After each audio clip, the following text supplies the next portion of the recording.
नमस्कार दोस्तों, सूत्र कहानी में आपका स्वागत है। यदि आप 75 दिनों में खुद को बदलना चाहते हैं तो वीडियो को अंत तक देखें। यदि आप हमारा वीडियो पहली बार देख रहे हैं तो सब्सक्राइब करें और लाइक करें।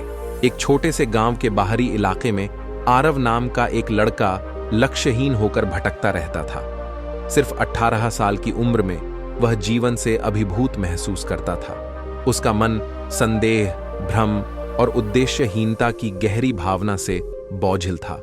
उसने विभिन्न गतिविधियों में अर्थ खोजने की कोशिश की थी, लेकिन वह संतुष्ट महसूस करने में विफल रहा।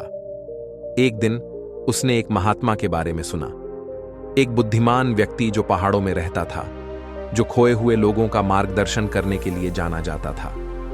उत्तर पाने के लिए बेताब आरव ने उनसे मिलने का फैसला किया। एक लंबी और थकाऊ यात्रा के बाद आरव ने खुद को पहाड़ों की तलहटी में एक शांत जंगल में पाया।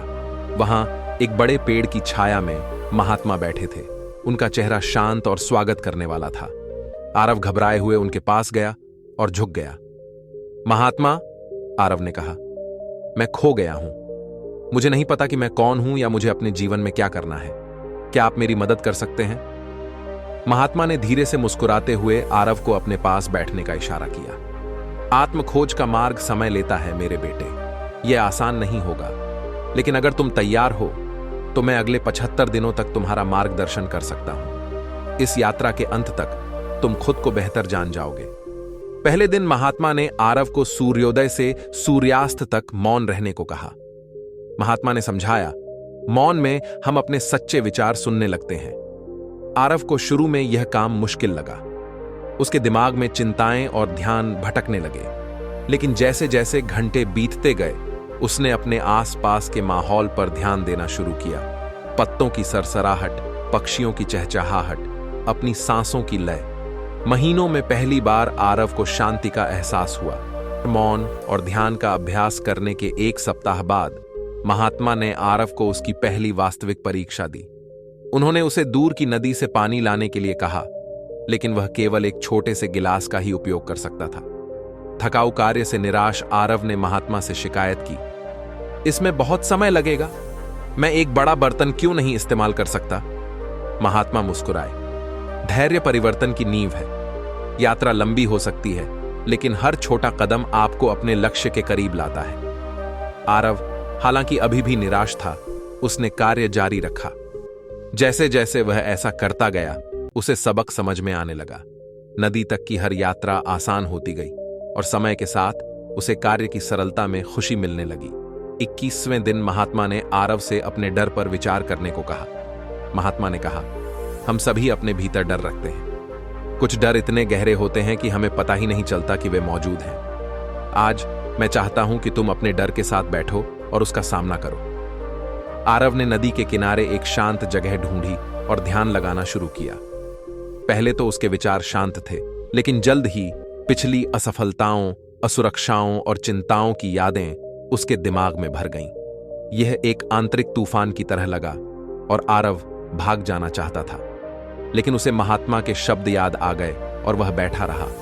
धीरे धीरे उसने महसूस किया कि उसके अंदर का तूफान शांत हो गया है और उसे एहसास हुआ कि अपने डर का सामना करने से वे उस पर अपनी शक्ति खो चुके हैं।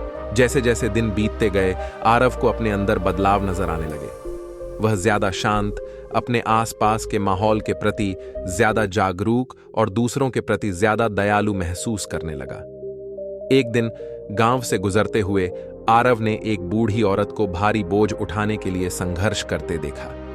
बिना सोचे समझे वह उसकी मदद करने के लिए दौड़ पड़ा। महिला कृतज्ञता से मुस्कुराई और आरव को एहसास हुआ कि बदले में कुछ भी उम्मीद किए बिना दयालुता दिखाना कितना अच्छा लगता है। उस शाम महात्मा ने कहा, सच्ची ताकत दयालुता से आती है। जब हम करुणा से काम करते हैं तो हम न केवल खुद को बल्कि अपने आसपास की दुनिया को भी बदल देते हैं। जैसे जैसे आरव अपने अभ्यास में मजबूत होता गया, महात्मा ने एक नई अवधारणा पेश की, वैराग्य। महात्मा ने कहा, आपको छोड़ना सीखना चाहिए। परिणामों, लोगों, भौतिक चीजों से लगाव केवल दुख की ओर ले जाएगा। सच्ची स्वतंत्रता तब आती है जब हम नियंत्रण की आवश्यकता से अलग हो जाते हैं। आरव इस विचार से जूझ रहा था। वह कई चीजों से जुड़ा हुआ था, उसका परिवार, उसके सपने, उसकी सफलता। लेकिन अगले कुछ हफ्तों में ध्यान और चिंतन के माध्यम से वह महात्मा के शब्दों के पीछे की बुद्धिमत्ता को समझने लगा।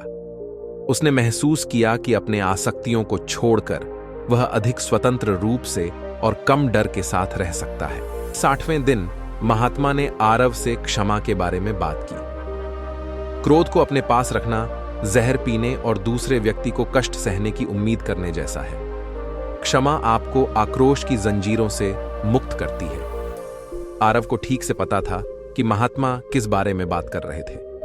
सालों से वह अपने बचपन के दोस्त के प्रति आक्रोश रखता था जिसने उसके साथ गलत किया था। उस रात आरव ने क्षमा पर ध्यान लगाया।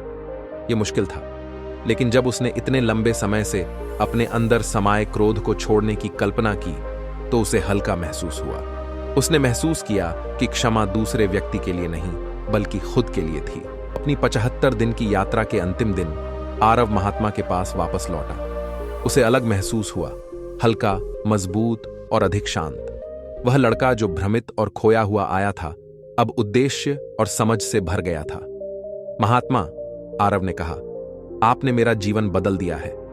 महात्मा ने अपना सिर हिलाया। नहीं मेरे बेटे, तुमने अपना जीवन बदल दिया है। ज्ञान हमेशा तुम्हारे भीतर था।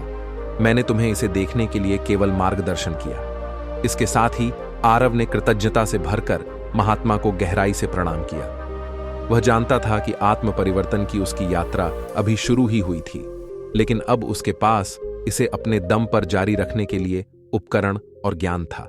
आरव अपने गांव लौट आया और जो लोग उसे जानते थे उन्होंने उसके व्यवहार में बदलाव देखा। वह अब वह लड़का नहीं था जो भ्रम और निराशा से दबा हुआ था। इसके बजाय वह शांत, ज्ञान और करुणा से भरा हुआ था। उसके परिवार और दोस्तों ने उसके परिवर्तन को देखा और जल्द ही वे भी महात्मा की शिक्षाओं की तलाश करने लगे। गांव, जो कभी अराजकता और असंतोष का स्थान था, धीरे धीरे एक शांतिपूर्ण और सामंजस्यपूर्ण समुदाय में बदल गया।